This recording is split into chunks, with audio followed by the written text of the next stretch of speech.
I didn't tell my brother's fiancée what I actually did for a living. Not at first. And honestly, if things had gone differently, she probably never would have found out. It was my mother who called me in October, a Tuesday afternoon, right when I was wrapping up a walkthrough on a commercial remodel in Raleigh. I had drywall dust on my boots and a punch list in my hand when my phone buzzed. "I need to talk to you about Thanksgiving," she said. I already knew from her voice that something was off. She had that careful tone she used when she was about to say something she'd rehearsed. "Okay," I said. She told me my brother was bringing his fiancée home for the first time, that it was a big deal, that her family was, and she paused here, searching for the word established. That was what she said. Established. Like that word was supposed to explain everything. "I just think it might be better," she said, "if you sat this one out. Just this year." I didn't say anything right away. I walked to the far end of the job site, away from the crew. "Sat it out," I repeated. "You know how your brother is. He's worked so hard to get where he is. This woman, her father, is a partner at a law firm in Charlotte. Her mother went to Duke. It's just a different world, sweetheart." I knew exactly what she was saying. She just didn't want to say it plainly. So I said it for her. "You're embarrassed by what I do." She didn't deny it. She said something about optics, about first impressions, about how my brother had been nervous for months and this wasn't the right time for. She trailed off again.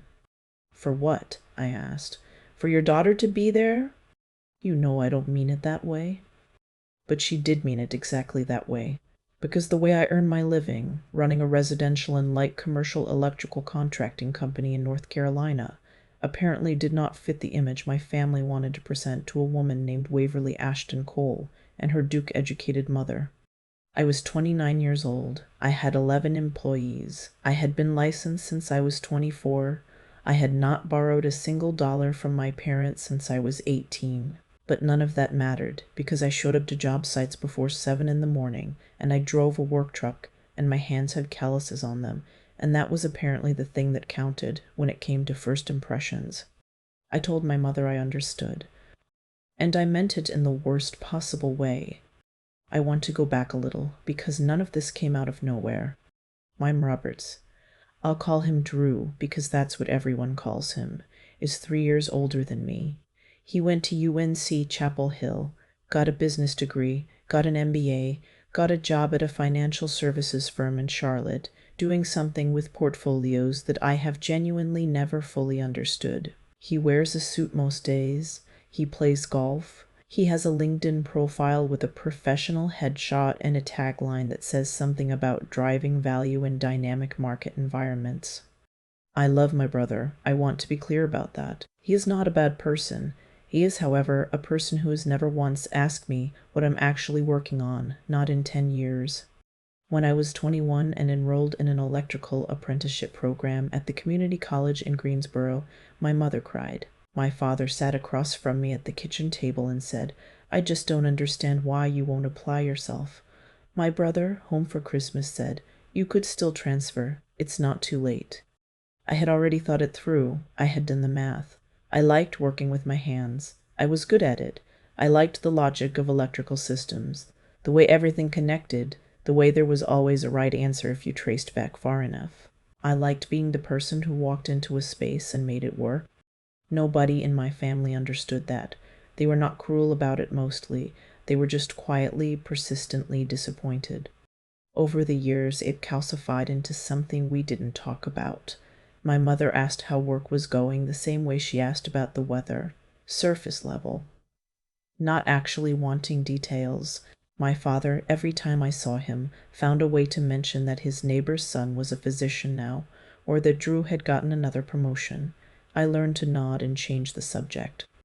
What they didn't know, because I never told them, because they never asked, was that by the time my mother called me that October afternoon, my company had grossed just over $900,000 the previous year.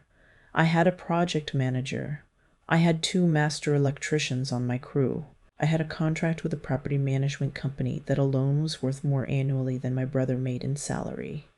I was not struggling. I was not embarrassed about what I did.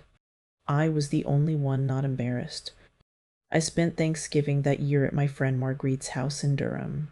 She made too much food and her kids ran around the backyard even though it was 40 degrees and her husband burned the crescent rolls, and it was genuinely one of the better Thanksgivings I could remember. I did not call my family. They did not call me. My mother texted me a photo of the table and a brief message. It was lovely. We missed you. I did not respond to it. In December, Drew called me. He sounded a little stiff, the way he always did when he knew he was supposed to apologize for something but hadn't quite talked himself into it yet. Mom said you and she had a disagreement about the holiday, he said. Did she? I just want you to know it wasn't my idea to. Drew, I said, it's fine. It wasn't fine, but I knew what it wasn't my idea meant. It meant he hadn't objected either. He told me Waverly was wonderful, and he thought I'd really like her. He said her family was great. He mentioned, almost in passing, that her father had been really interested to hear that Drew had a sister who ran her own business. What did you tell them I do? I asked. A beat. I said you were in the trades. I almost laughed. Great, I said. I'm glad I could be useful. We hung up shortly after. I went back to reviewing a bid I was putting together for a new dental office build-out in Cary. The spring was busy. That was the only thing I had going for me in those months. I was genuinely too slammed to spend much time being angry. We landed a contract for a mixed-use development in the warehouse district of Raleigh, 4 floors, retail on the ground level, and residential above. It was the biggest single project I'd taken on. I spent weeks in pre-construction meetings working with the general contractor, coordinating with the mechanical and plumbing subs, reviewing the blueprints until I could have drawn them from memory. The general contractor on the project was a company called Pemberton Group. Mid-size, good reputation, had been in the Raleigh market for about 15 years. I'd heard of them, but never worked with them directly. The project manager they assigned was solid, organized, communicated well, didn't play games with the schedule. One afternoon in late March, I was on site for a coordination meeting in the partially framed second floor. The general superintendent introduced me to the owner of Pemberton Group, who had stopped by to check on progress. Her name was Waverly. I knew before she finished saying her last name, Cole, Pemberton Cole. Her mother's maiden name, I'd find out later. She'd been using it professionally for years. She recognized my last name, too.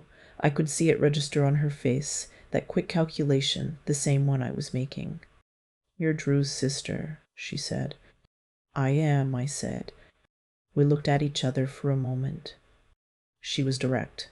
That was the first thing I noticed about her. She didn't fumble or go pink in the face the way I might have expected. She just looked at me steadily, like she was figuring out how to proceed. I didn't know, she said, that you owned the electrical sub. I don't advertise it to the family, I said. She almost smiled at that. Not quite. We were professional for the rest of the meeting. We went through the coordination items, discussed the timeline for rough-in, talked through a section of the blueprints where the electrical and mechanical were going to be fighting for the same ceiling space. She asked good questions. She knew what she was looking at. When people walked out, she lingered. I have to ask you something, she said. Go ahead. Did you know this project was ours when you bid it? I shook my head. I knew the GC was Pemberton. I didn't connect it. Your last name is different professionally. She nodded slowly. I want you to know, she said, that I didn't know you'd been that last Thanksgiving. She stopped. Started again. Drew told me his sister ran a small business. He didn't tell me what kind, and he didn't tell me his mother had asked you not to come. I looked at her. He told you? Eventually. She said it evenly, but something moved behind her eyes, after I asked him directly why you weren't there. I didn't say anything for a moment. I looked out at the framed-in walls, the yellow cords running across the subfloor, the pale March sky visible through where the windows would eventually go. What did he say? I asked. He said his mother thought it would be awkward. She paused. And then I asked him if he'd disagree with that, and he didn't answer me. I appreciated that she told me that. I didn't tell her so, but I did. I'm not going to make this weird, I said.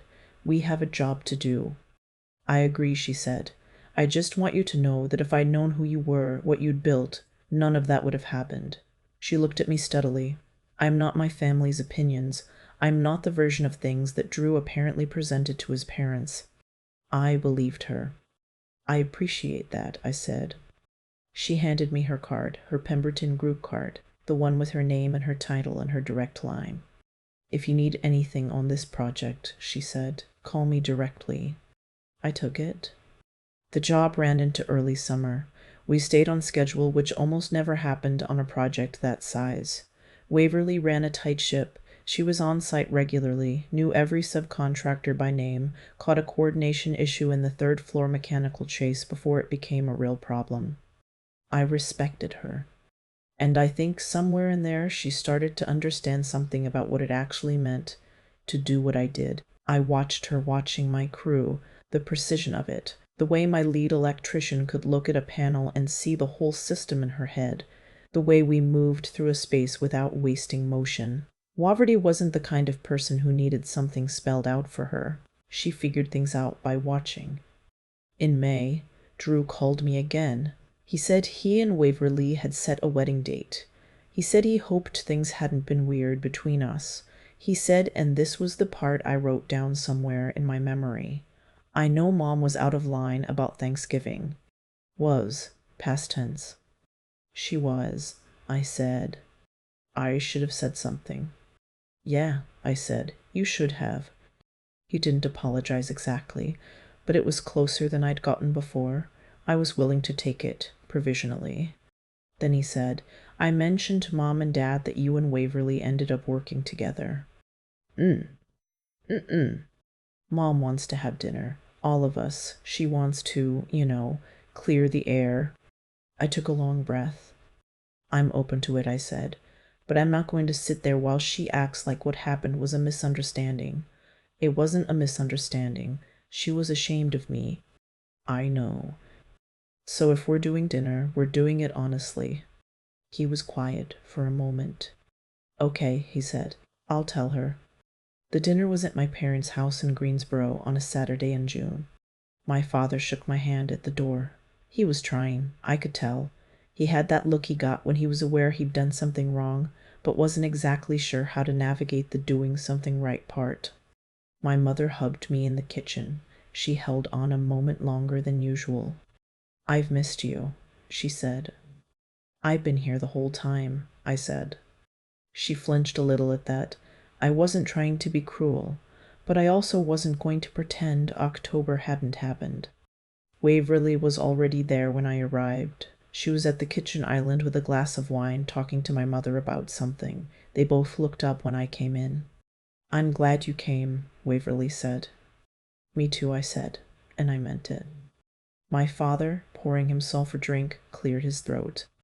Your brother tells us you've got quite an operation going, he said. The electrical company. I looked at him. I've had it for 6 years, I said. He had the decency to look at the counter when he said, I guess we hadn't really sat down and talked about it. No, I said, we hadn't. It was awkward. I won't pretend it wasn't. There was a version of this dinner where my mother made a speech, and my father said the right things, and everything felt resolved and clean. That wasn't what happened. What happened was smaller and more real than that. My mother, somewhere between the salad and the main course, put her fork down and said, I've been thinking about what I said to you in October. Okay, I said. I was wrong, she said. Not just about asking you to stay home. I've been wrong about it for a long time. I didn't understand what you were building, and I let that turn into something unkind. She looked at her plate. I'm sorry. I held that for a moment. I know you didn't mean it the way it came out, I said. I think I did, she said quietly. At the time, I think I did mean it. She looked up. That's the part I'm most ashamed of. I didn't have a ready answer for that. I think it was the most honest thing she'd ever said to me. My father, across the table, said, I looked at your company's portfolio last week. Your website. I hadn't really seen what the work looked like. I almost said something sharp. Instead, I said, I wish you'd ask. I know, he said. I should have. Drew was very quiet through most of this, which was right. This wasn't his to fix. After dinner, Waverly and I ended up on the back porch while Drew helped my parents clean up. It was a warm night. The yard had fireflies starting to come out at the far edges. "How are you doing?" she asked. "I'm all right," I said. "That took guts," she said, "coming tonight and saying what you said." "I didn't really say that much." "You said enough," she said. "You let them say it. That's harder." I thought about that. "Can I ask you something?" I said. "Sure."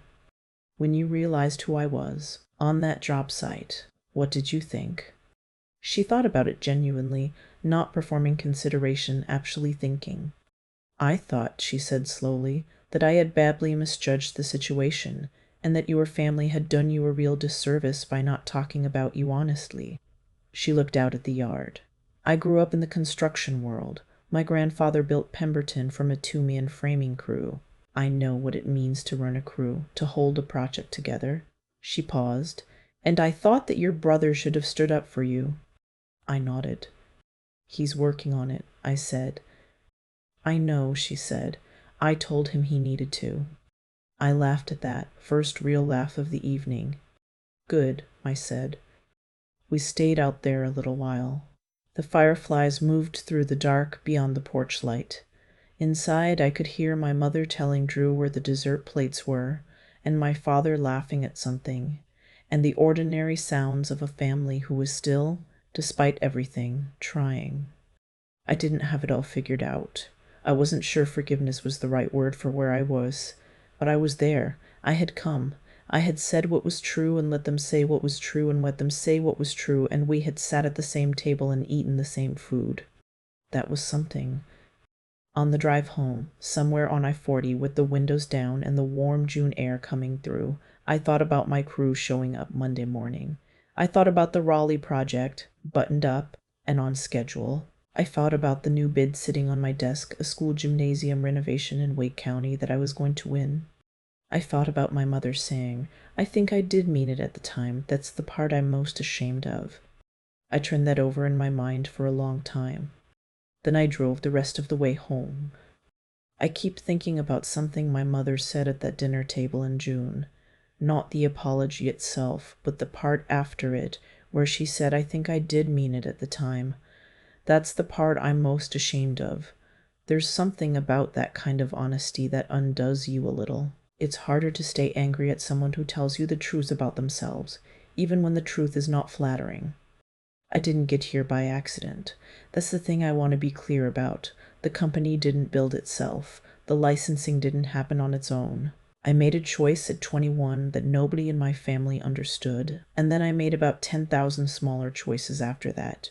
Early mornings, difficult bids, jobs I wasn't sure I could handle, crew members I had to learn how to lead. None of it was handed to me. I earned every square foot of it. And that's the part that matters most to me now, looking back. Not the twist of Waverly walking onto that job site. Not the dinner, not the apology. The part that matters is that I kept going when the people closest to me had decided I was doing something lesser. I kept going when the questions at holiday tables were polite and surface level, and nobody actually wanted the real answer. I kept going because I had something in me that was stronger than their disappointment. Not louder, not more aggressive, just more patient. I knew what the work was worth. I didn't need them to know it too. That's not stubbornness. Stubbornness is refusing to change when you're wrong. What I had was something different, a kind of quiet certainty that came from actually doing the thing, from understanding the systems, from watching a building go from a blueprint to a finished structure, because my crew and I made it happen. That kind of knowing doesn't come from a degree. It comes from showing up, from thinking carefully when the problems are hard, from being honest about what you don't know yet so you can go learn it. Waverly figured that out fast, because she'd grown up watching her grandfather build something real. She knew what integrity on a job site looked like, the fact that she could see it clearly when my own family couldn't. That said more about attention than it said about me. What I've carried out of all of it is this. The people who dismiss you without asking questions are usually afraid of something. My parents were afraid that I'd made a mistake and that it reflected on them. That fear made them careless. And careless love still hurts even when it isn't meant to. But the cure for it isn't anger. It isn't proving them wrong either. Not exactly. It's just continuing to do the work at the level you know it deserves. The truth has a way of becoming visible eventually, not because the universe is watching, but because real things are hard to hide forever. My mother saw it. My father looked at my website and finally saw what I'd been building for 6 years. I drove home that June night with the windows down and the air warm and everything still unsettled, in the way that honest conversations leave things. Not clean, not closed, but open in a way that might actually go somewhere. That was enough for me. For now, it was enough.